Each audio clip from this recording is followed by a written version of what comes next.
はい、6時51分、撤収完了です。はいはい、ペグの本数は、確認しましたので、残地なしですね。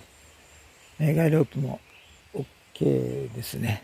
で、ザックと、小物と、ゴミと、薪と、なんだったっけな。薪とね、クーラーボックスは逆に重くなったんで、先に持ってきました。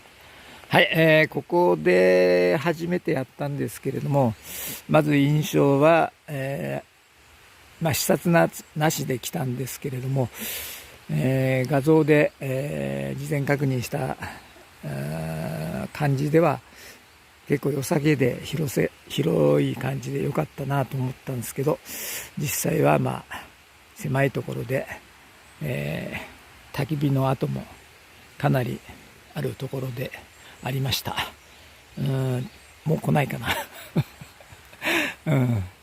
やっぱりねザックで来ないといけないんで、まあこの距離したらなんだろう、大沢とほぼ変わらないとは思うんですけどね、まあ遠くにも来たにもかかわらず、